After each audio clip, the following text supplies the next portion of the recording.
All right, welcome on into Swing It and Ding It, an iHeartMedia podcast brought to you by DraftKings Sportsbook and All Access GTE. It's episode 181. I am Harry Mays along with Danielle Matthews, and Moose is on assignment down in the DR, currently at Teeth of the Dog and just having a whale of a time, but he'll be back with us next week. So we have no Moose, so we thought we had to up the guest game and go back into the annals of the start of the podcast where we had this great man on who I think is the preeminent golf writer going right now. And he is Tom Coyne. You can follow him on all his socials at Coyne Writer. And he's the subject.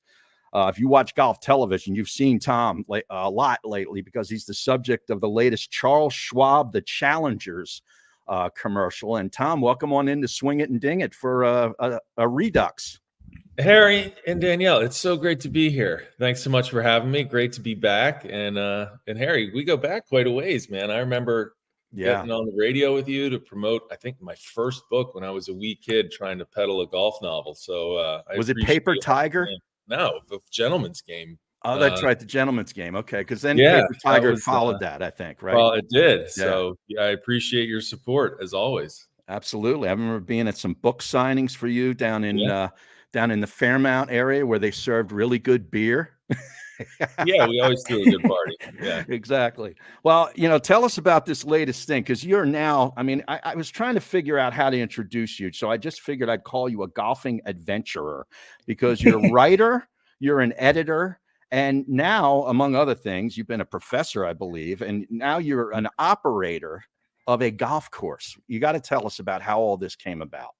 Yeah, how about that, right? So it's been adventure is definitely the word. It's been a wild adventure. So I'd say a couple years ago, I got a DM from a superintendent at a 9-hole golf course in the Catskills, Sullivan Country Golf Club, and he was telling me, we've got this really sporty, fun, cool 9-hole spot that that's going to close next year. It's been open in 1925. Wow. And I think he was reaching out to see if, I'd want to write about it for the Golfers Journal or knew someone in the golf development business that might want to, take it on. But I thought, at the time I had a book deal without a subject, and I started to think, well, what if I took a shot at this? This could be like We Bought a Zoo, right? You always wonder, what if I had my own golf course? That'd be pretty wild. So yeah, I went up and looked at it in March in the Catskills. Not the best time to really look at anything. But I said, all right, what the hell? We'll give it a shot.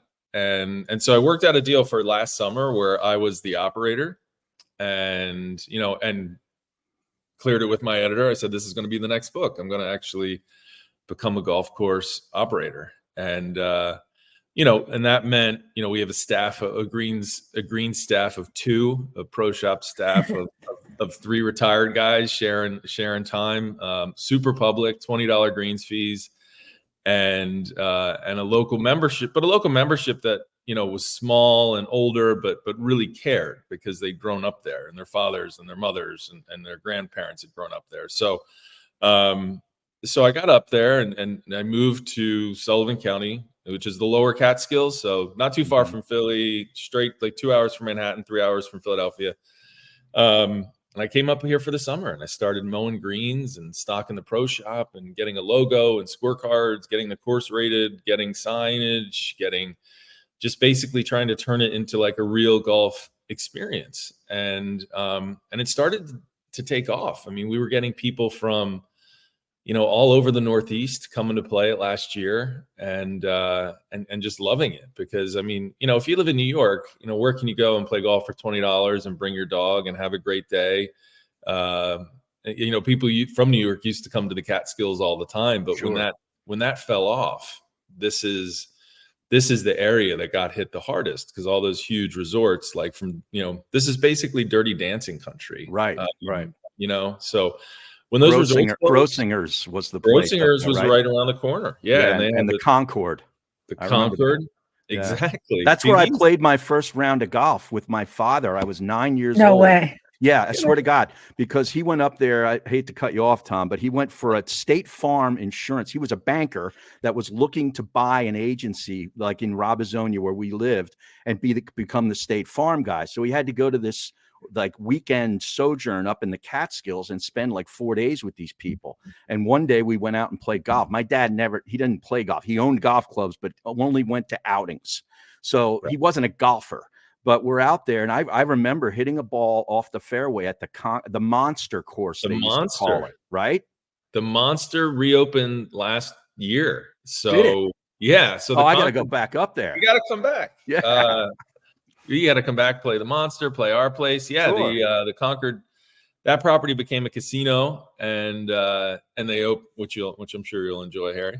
Yeah, sure. And the Monster reopened, and yeah, the Grossingers, the golf course, Tillinghast is still there. It's just not open. They do still mow it, so maybe something someday happens. But anyway, this area was hit really hard, and Liberty, New York, was hit hard when the resorts closed. So as I got like sort of into it, it was like, this story is more about like just sort of the hijinks of running a golf course. It's really about like being part of a community and trying to keep a good thing going. And so we had the option at the end of the year. I could either just walk away. That year I was the de facto owner. I paid the taxes, the payroll, all that stuff. So I had to learn. It was quite an education. But then I had the freedom to walk away. And I didn't want to walk away. So put together a group. So I said, all right, the current owners who were like hotel restaurant guys and not really golf guys and sort of were looking to get out. I said, all right, you come in, bring the restaurant back, do the food and beverage. We'll bring in some hospitality and some lodging, and I'll handle the golf side and bring in some investors on our side. So that's what I did. And the great thing is I didn't have to, when you put these things together, you want to have as few hands in the pot as possible. So I had two partners. One is Bill Murray, who you might know from being Bill Murray, and and then another is Mike Madden from the Madden football family. Oh, wow. Who's become a golf buddy over the years. Golf's crazy, man. I don't know how these two gentlemen sort of came into my orbit, but it's because of golf. And they were interested in doing something in golf and doing something cool and bringing this place to life and keeping a golf course going for people who really, really care about it. That's amazing. I got to rewind real quick. You talked about, going there, becoming the operator. There was so much condensed into one. I could ask you a million questions, but you mentioned, slightly creating a logo. Talk to me about that logo, because I have it up here. I was looking at it. Oh, it's fantastic. We like playing logo bingo. I was like, I got to get one of these hats. Talk to me about what it's all about. Yeah. No, thank you. Because the logo was, it opened up this whole new revenue stream for us, because, the place it wasn't the kind of place that sold merchandise. Right. And, so I went to my friend Lee Wybransky, Philly guy, who does the art for, you've seen his posters. He does like the art for the major championships, and great guy. I'd known him since before he was even doing golf, and has gotten really big in the yardage book business and the course posters business and in logo design for courses. So naturally I was like, Lee, help us out here. So the cool history. So our logo is a St. Andrew's cross with, instead of two golf clubs crossed, which is the typical look, it's a golf club crossed with a propeller. And that story is that we have a plaque by our first tee. In 1931, a plane took off our 8th fairway and flew to Denmark in the first transatlantic crossing to Denmark. So it's got by this extravagant local named Otto Hillig. So it was this interesting time in America where everyone was trying to be the first one to fly, the first one to fly to France, to Denmark, to Sweden, whatever. So he was going for Denmark, and he did it, and it was big news. I mean, we have the news clippings of it. We have the pictures from the paper. That was this huge send off when he landed in Denmark. There were 100,000 people there to welcome him. So it was like it was the biggest thing to happen to Liberty. It was a really big deal. So Lee being able to incorporate that into the logo, I mean, not only does it tell that cool history and that story, it looks great. So we started selling merchandise and we have an online shop where you can go get great stuff from Holderness and Bourne, and we have some other companies, and now William Murray Golf obviously is part of our offering. So or will be soon. So that took off, and that really just sort of opened our eyes to like, okay, we can do, the place is never going to survive on $20 greens fees, given, the overhead of even running a small 9-hole golf course. But okay, if we can do merchandise, if we can, now there's so many breweries up here. So like feature the cool Catskills beers and foods and just give people a cool escape. Maybe we've got a shot. So yeah, the logo and the merchandise have been, I thank Lee profusely. The role they've played can't be overstated. That's amazing. The logo and that story. I'm so glad I asked, because that propeller, I'm like, this is just such a cool logo. I want to know the backstory. And you guys own the pro shop then? Yeah, of course. And we and it's funny, like people are buying it that don't even golf. They're like, oh, my dad's a pilot, so like I'm getting in the hitting shirt. a few audiences. Yeah. Very cool. That's cool. Now, where does this all go? Like, I know you're up there, you got a summer home, and you're living there part-time and so forth. And like, after you get enough content for the book, if the book, is it over? Like, or is this like, do you think this could be your life, like for the next 20 years? There was a lot of soul searching on that in the off season, when we thought about what are we going to do. Well, it's funny, like Allison, my wife, kind of made the first big commitment when she came up and started looking at houses. She just fell in love with the area. And so now I'm sitting in the house that we bought, and that was her idea. So I was like, okay, so now we have a place to live. And so this does feel like a longer term play. And it's funny with the book was just supposed to be about last year. And there was plenty of material from last year to write a compelling story. But my editor came up and visited, and he's a golf nut, and he played and he loved it.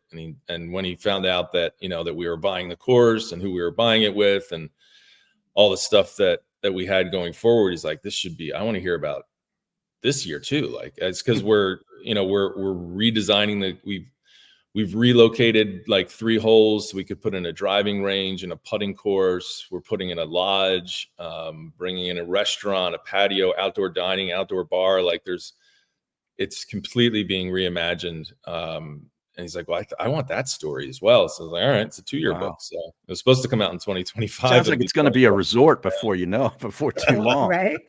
You're going to reignite the Catskills.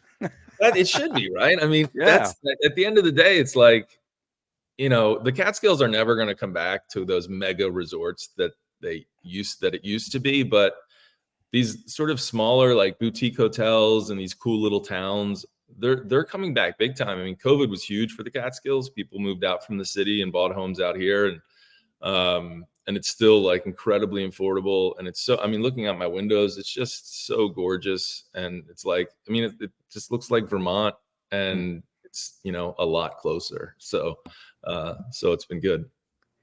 You mentioned lodging. Do you have like casitas up there, or like talk about the options for people to come hang out and what the hang's like up there? Yeah, what's cool, it's a good hang. The folks that we partnered with at Western Sullivan Properties, Foster Supply Company, they have, I think, 4 sort of boutique, small like 30-room hotels around here, and they range from like sort of more like hip fireside crunchy vibe to like more upscale fine dining. So they've taken over like some of these like manor homes or sort of lodges that went away and put life into them and made them into these really cool spots. So on our website, we have a bunch of cool places that you can stay. And then eventually we're going to build a lodge on property. I mean, we have a lot of land, which is great. We're not going to build another 9 holes because a lot of the land is on the side of a mountain. But we have room we definitely have some room for some lodging. So yeah, we want people to come make a weekend out of it. and enjoy themselves. I mean, it's a cool area. I mean, we're only about 10 minutes from where they had Woodstock, so there's a cool laid back like hippie vibe to it. Like I said, a bunch of like microbreweries everywhere, and like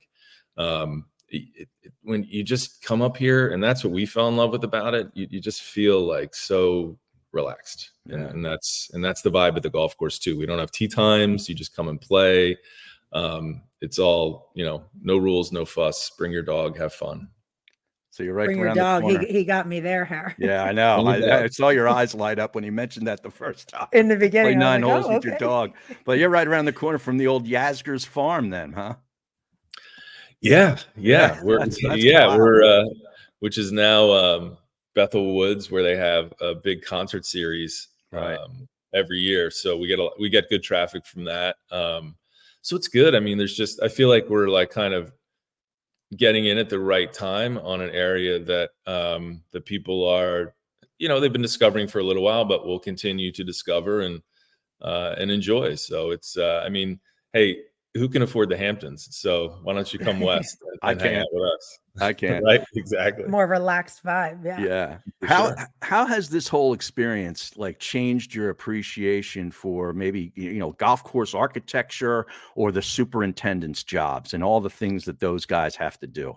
Wow. It's total. I mean, I knew and respected, I knew how hard people worked and really respected the work that they do, but it's given me a whole new appreciation for the work that goes into it. Well, one, it's given me a new appreciation for the cost of all this, and why golf is expensive, and trying to find ways to keep it inexpensive. And it's very difficult And accessible. and to keep it accessible, right? Yeah. I mean, that is such a challenge. I mean, for us, we don't have irrigation. We hand water our greens if they need water. We're in a place of the world where it rain, where we have pretty temperate weather. So, but we can't have all the bells and whistles, and you kind of have to decide that that's okay. We're providing a very good playing experience in a beautiful place, and at a really affordable price. So that's what you're after. But I mean, watching what Sean and Chris, basically my whole greens crew, Your whole staff. are able to do, and being out there on a mower all summer, in the mornings mowing fairways, it gives me, I'll tell you what, I'll never not fix a divot again. Because when you spend 3 hours getting the fairway just right and watch someone just rip a chunk out of it and just walk away, it's like personal. It enrages me. It really does. It is. A bunker not raked enrages me, Tom. Oh, totally, man. It's like, because you have this ownership of it. It's like someone doing it to your own your backyard. You're like, man, come on. Yeah.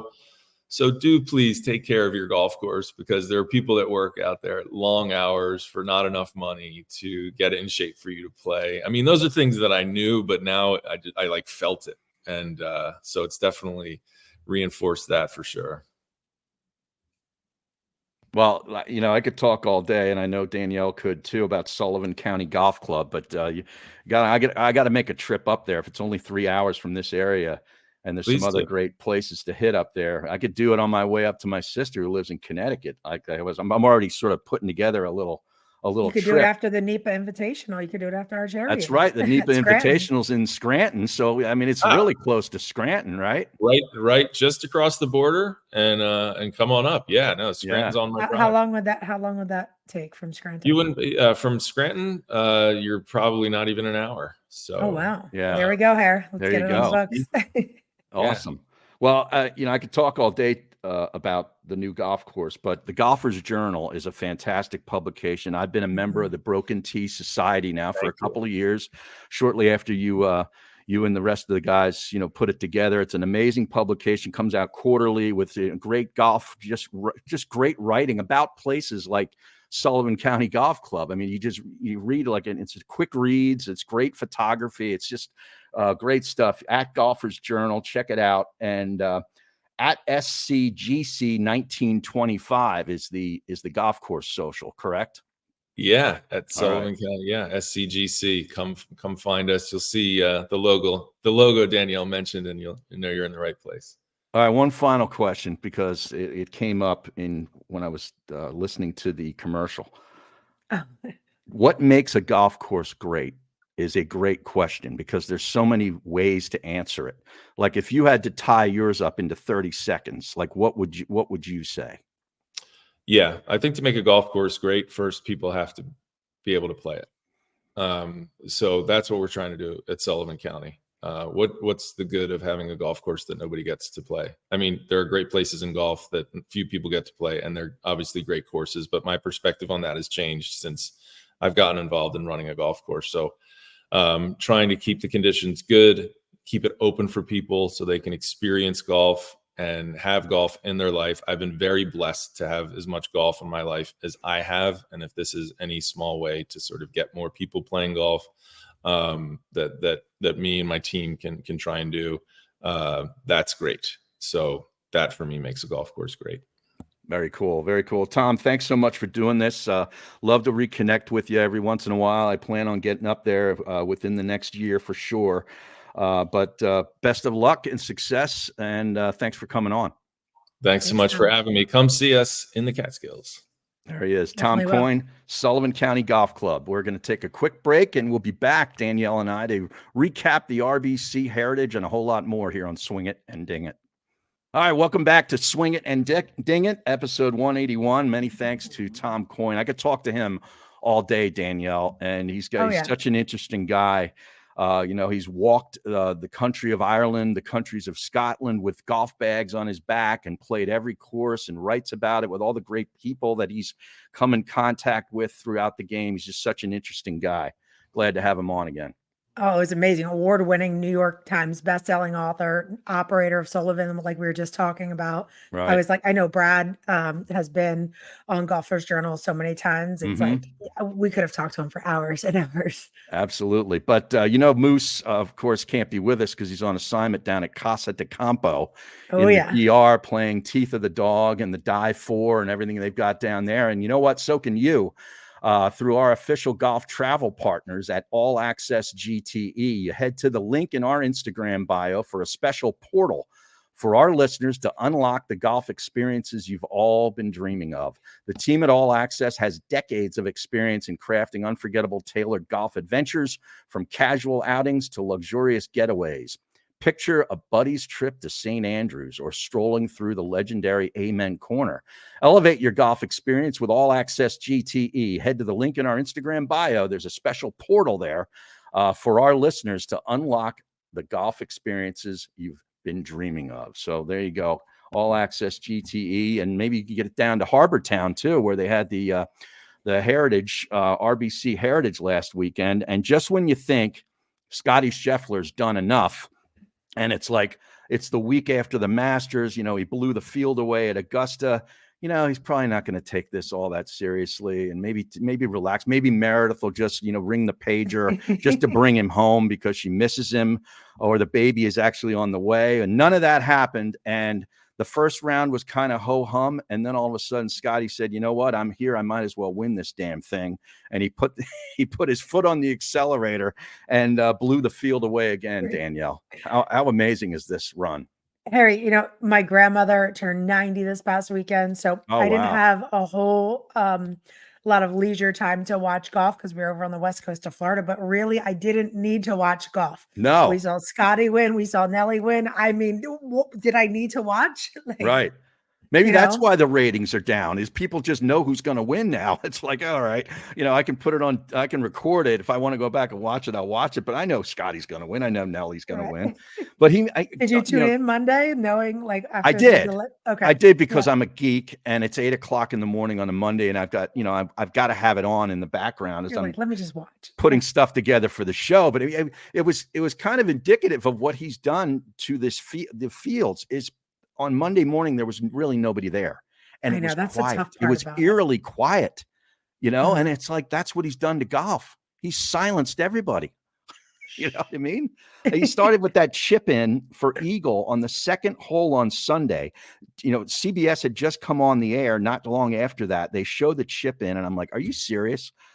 He made a birdie at 5 and a birdie at 13, and it was kind of ho-hum. Like nobody was really able to threaten. I know Wyndham made a charge early, was 8 under through 11 holes, but then he makes a double on 12 and bogeyed 13, and all of his momentum was lost. And he ended up finishing 4 back, had a great week. But really, you know, Patrick Cantlay and Theegala each shot 68 on Sunday, but the 63 bogey-free round on Saturday just put everybody in the rearview mirror. And when you see him up on that leaderboard a couple shots ahead, you're like, I know he's not coming back to us. Like somebody would have to shoot, you know, a 63 or a 62 to go get him.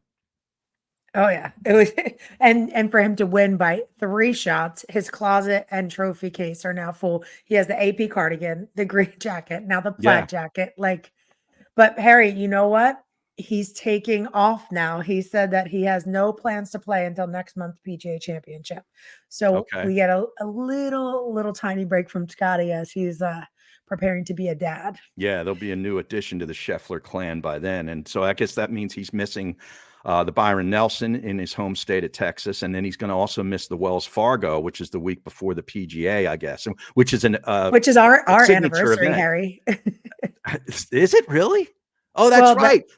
Yes. Yes. That was when it was played in Maryland. You don't remember our anniversary, Harry? My God. Now you know how my wife feels.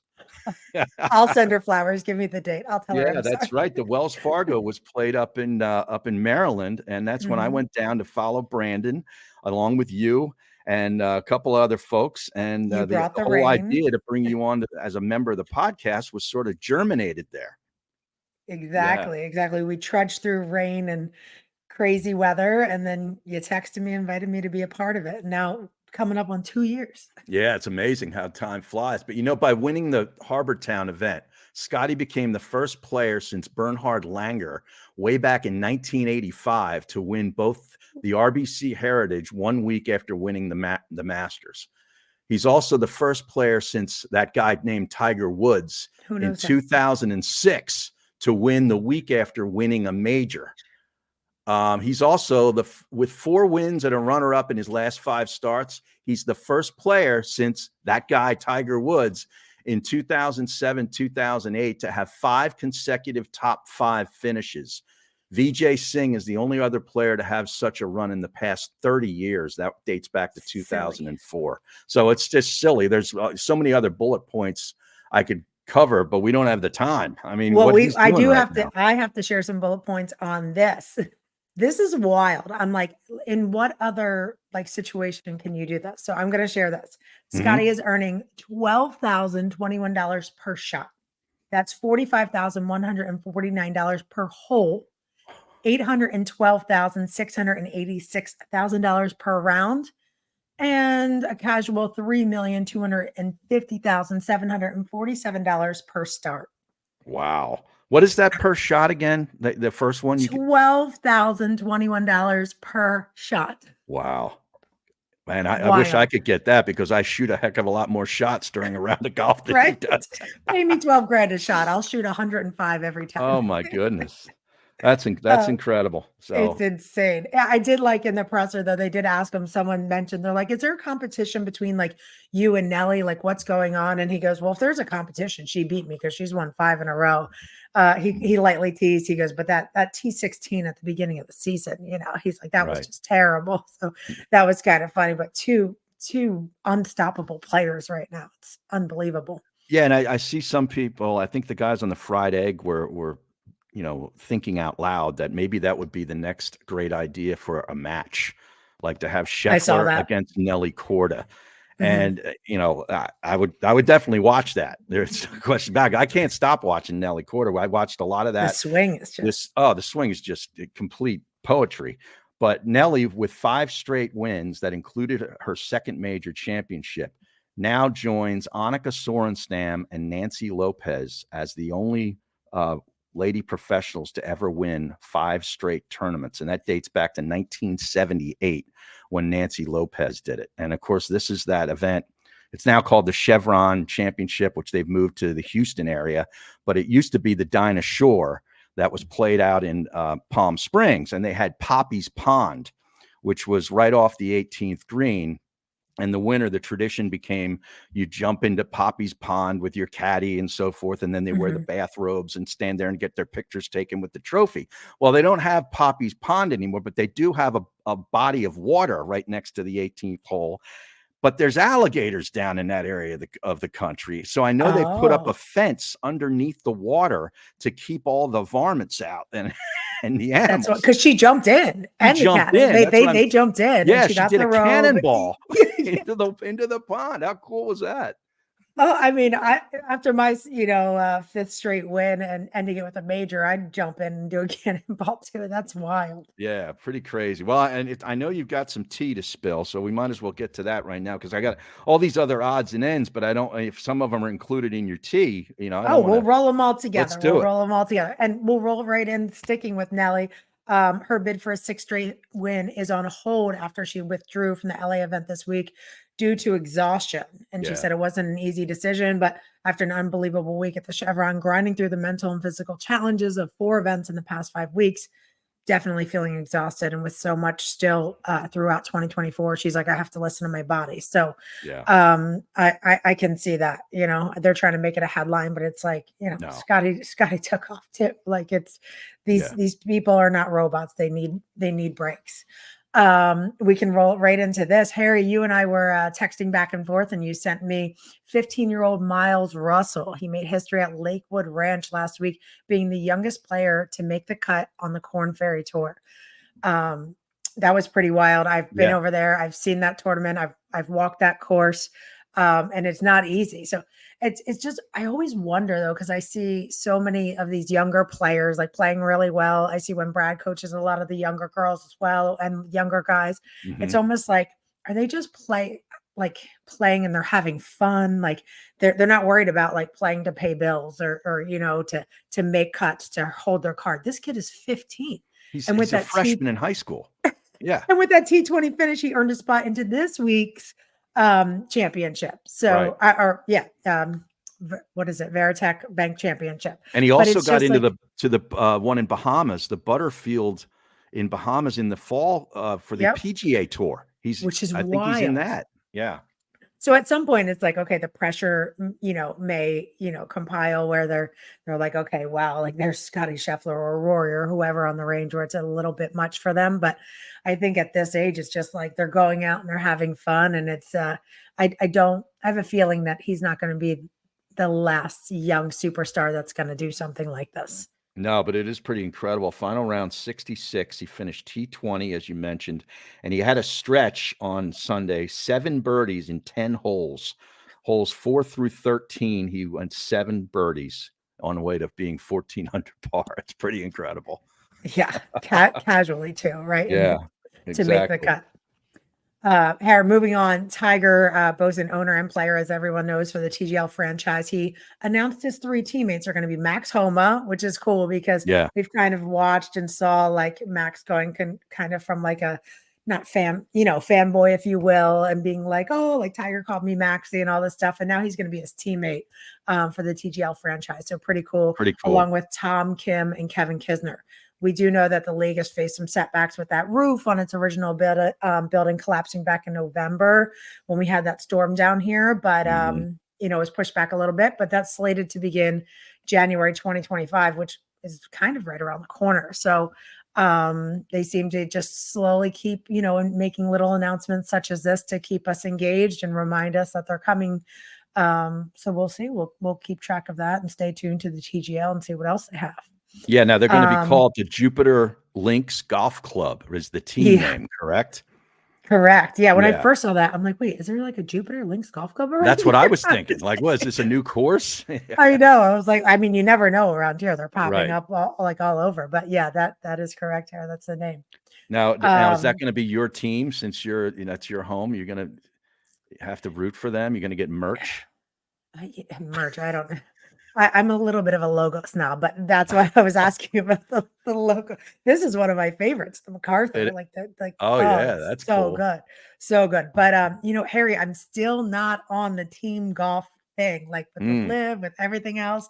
Like I think the range goats is pretty cool. Like I think there's some cool logos, but I don't know. The only logos I wear is like the birds, the fills, the flyers. You know what I mean? Like right. golf just doesn't seem like a team sport to me. Okay.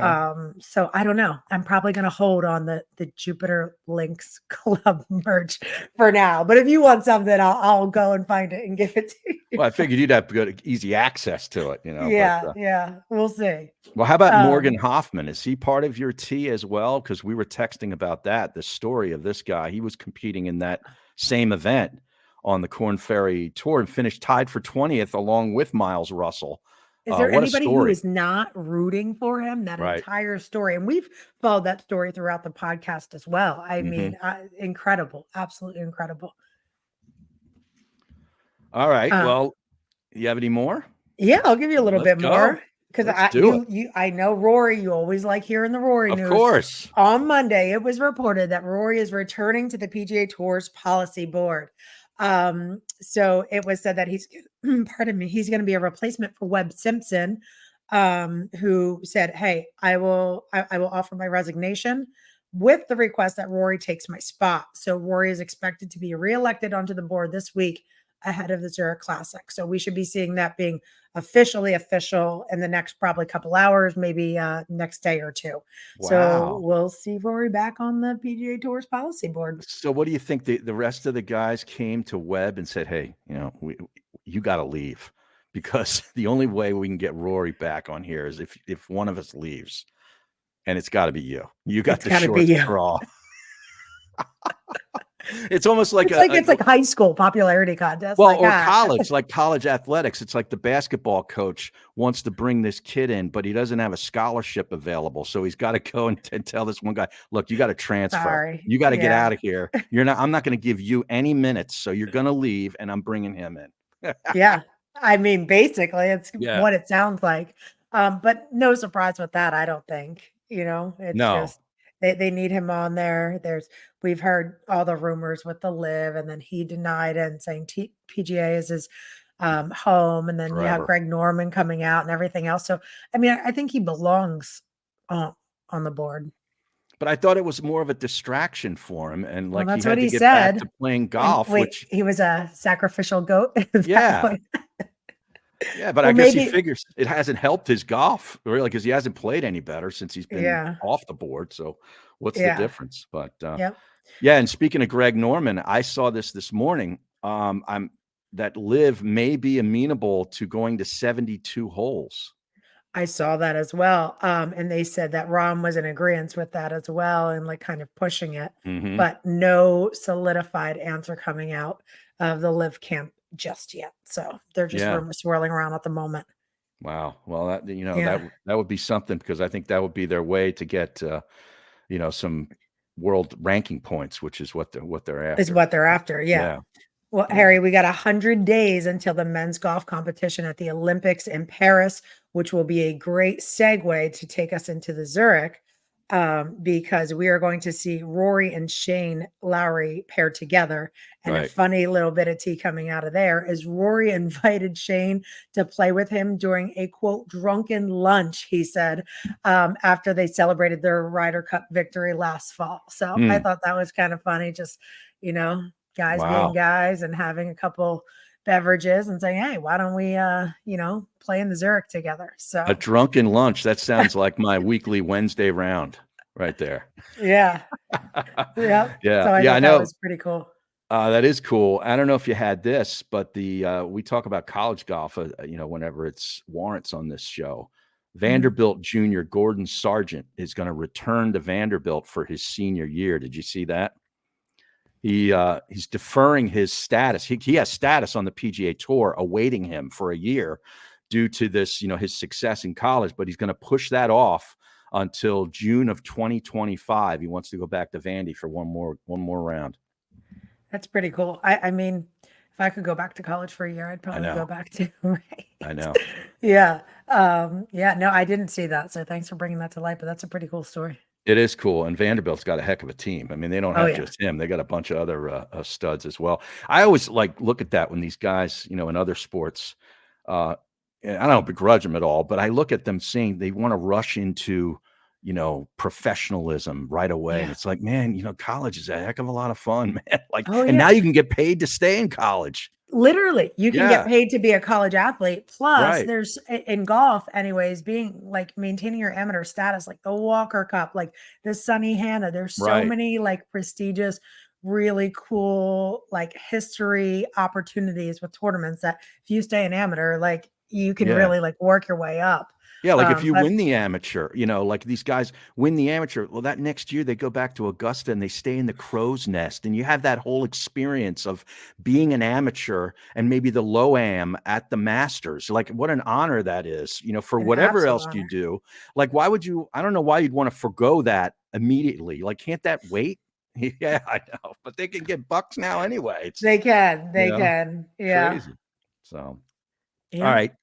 Well, is that if that's it on the tee, then we got to That's keep it. moving here because you Let's move it mentioned it. The, along. the Zurich is the next event, and you're not a big fan of the team golf. Well, this is the only team event Wait, on I the might have to PGA retract, Tour. Harry, because I had a Well, blast that's what watching I'm last saying. year. Last year was a pretty good year for Team Matthew, Team B, with their best finish on the PGA Tour with a T7 along with Sean O'Hare last year. I remember watching it on television down in Florida.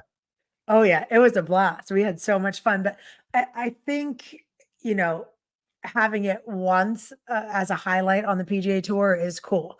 Yeah, But I think week after week, it's just not something that I want to watch. But I do enjoy team golf. The Zurich, I enjoy yeah, the Zurich, and I enjoy like watching the strategic element of it, being like, okay, like mapping it out on the course, like, okay, like this hole fits you hitting the ball first, or me, or like whose ball we're gonna play. Cause like if you start with if Brandon's teeing off and he's playing a Strixon, like that's the ball that you're hitting. And right. if you're like, okay, well, like how does this ball spin play like compared to your ball if this person's hitting the second or third shot? So there is a lot of strategy that goes into it, Right.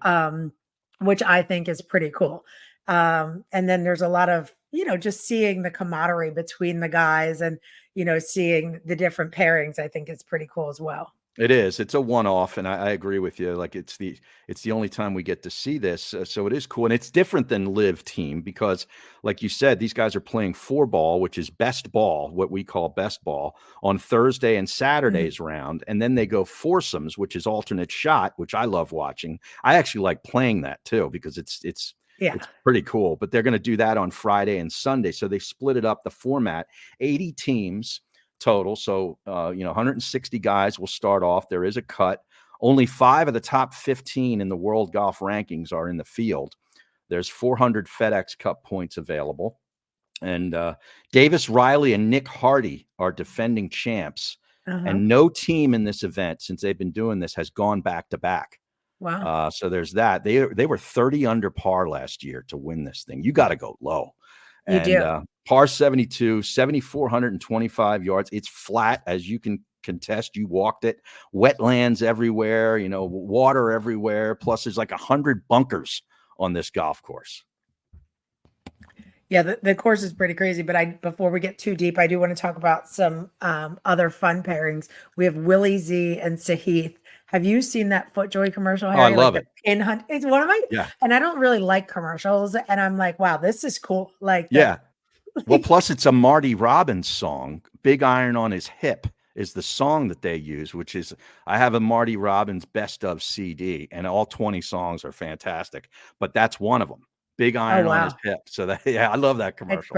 The commercial's so Yeah. cool. And then we got Colin Morikawa and Kurt Kitayama. I already Hmm. talked about Rory and Shane. We got 2 sets of twins. We have Parker and Pearson Coody, and then we have Rasmus and Nikolai Hogard. And then which is 2 sets of twins playing in one That's event is pretty kind of cool. wild, I think, right? Yeah. Yeah. And then we have Patrick Cantlay and Xander, who would have guessed? Yeah. And then Mutt and Cooch and Jeff.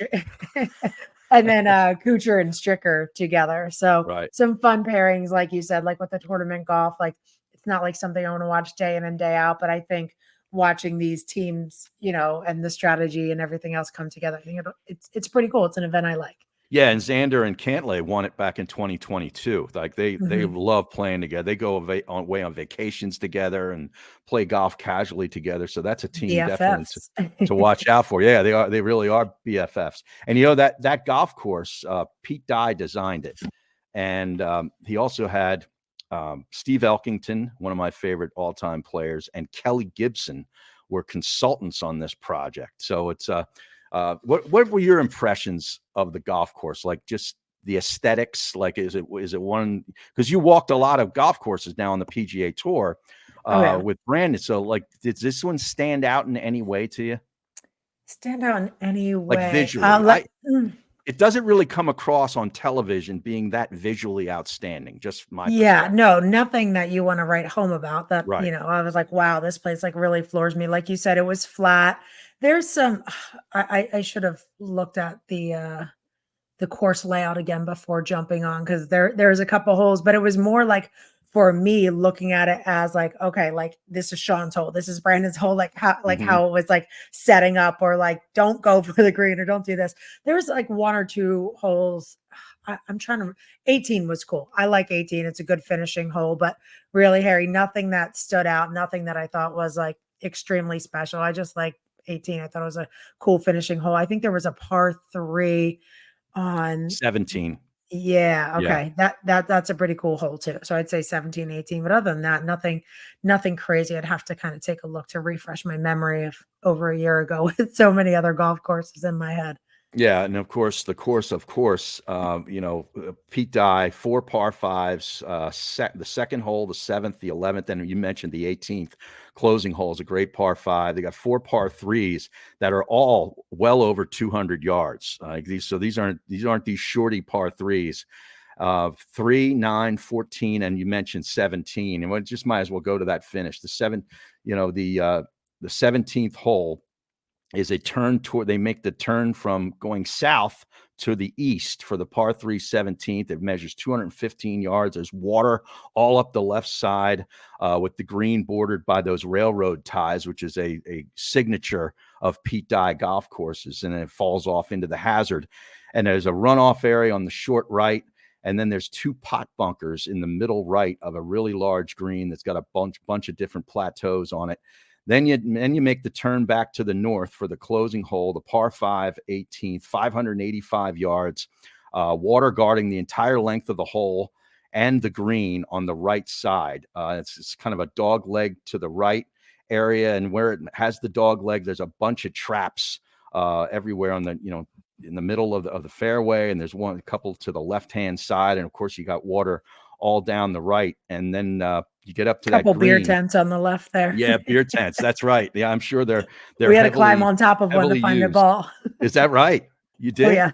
Oh, that's great. And it's got a kind of a quirky shaped green, if I remember, on 18. Yeah. And it's got like a bunker, in the sort of that splits the green, kind of. It's not in the green, but it's just short, but it's kind of a big bunker that sort of divides the green into 2 distinct areas. But I plan on watching it because I like the alternate shot stuff, and they'll be doing that on like I said, Friday and Sunday. So Sunday's round, I'm definitely going to be tuning in.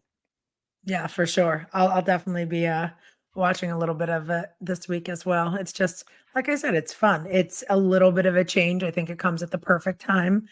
And, just see 2 guys teaming up together and see what happens. Well, plus you have to see how your plays do. I mean, this is the perfect way. Well, how am I going to get into this tournament? Well, you can make a wager on DraftKings Sportsbook.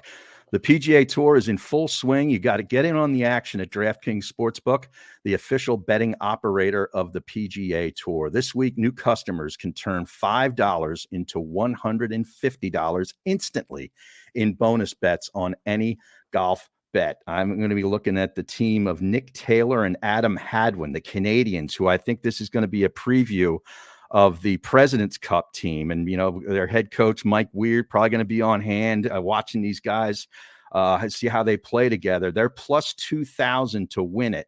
And I'm going to probably take them this week. But download the DraftKings Sportsbook app and use the code DING, D-I-N-G.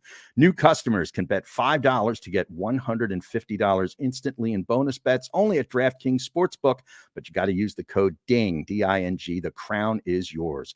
Gambling problem? Call 1-800-GAMBLER. Or in West Virginia, visit www.1800gambler.net. In New York, call 877-8-HOPE-NY or text HOPE-NY. That's 467-369. Now, if you're in Connecticut, help is available for problem gambling. Call 888-789-7777 or visit ccpg.org. Please play responsibly on behalf of Boot Hill Casino and Resort.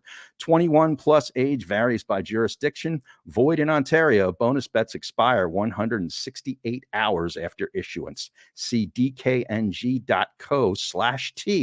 for deposit, wagering, and eligibility restrictions, terms, and responsible gambling resources. How about that? There you go. Moose. I know Moose loves reading that. He does. I was honored to be able You to did do it justice. At least you guys didn't ask me. Well, yeah, I mentioned Nick Taylor, Adam Hadwin, the two Canadians. There's another Canadian pairing. Corey Connors and Taylor Pendrith are playing together too. But I like Nick Taylor and Hadwin plus 2,000 for the win. I'm going to take them in the swing it and ding it one and done pool. I'm also looking at Joel Damon and Keith Mitchell, that pairing in a top 10 fun. At plus 280. That seems like a group you'd love to follow. Right? You know what I mean? If you're just like a casual bystander and you don't feel like getting involved with all the crowds following Rory or some of those other guys, you follow Joel Damon and Keith Mitchell. That'll keep you entertained. And also Team Fitz.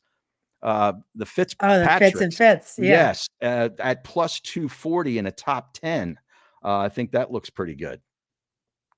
I like it. Jump out to you. Anybody that you would who would you follow if you're just there as a regular bystander? I think, like you said, Joel Damon and Keith Mitchell, Cashmere Keith. You know what I mean? Yeah. Like I feel like that'd be fun. I'd probably bop around a little bit. I remember like right off the green, like they kind of have it fun. They play music. It's kind of a little bit more upbeat, only on that first tee area. Now I'm sounding like everything I say I hate about Liv I like.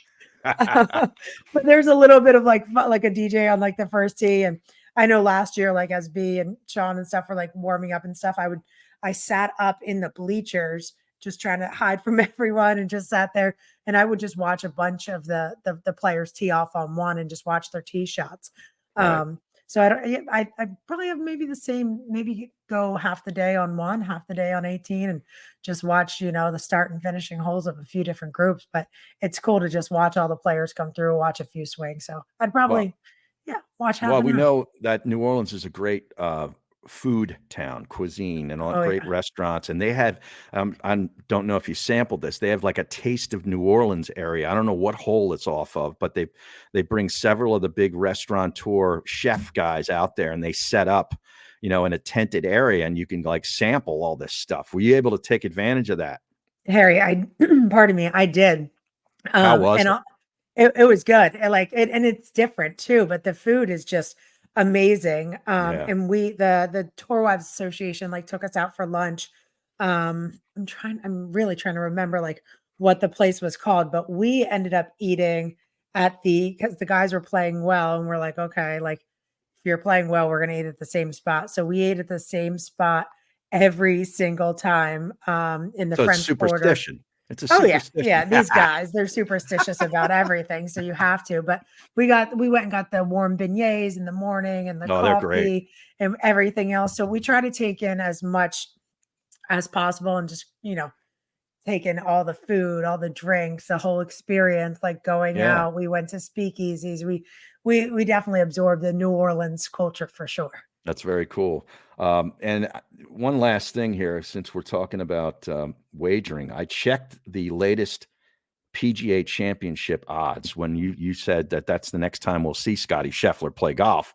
Yeah. He's plus 350 to win it. That you very rarely see anybody sub 400. 400 is amazing in itself, but he's plus 350 to win.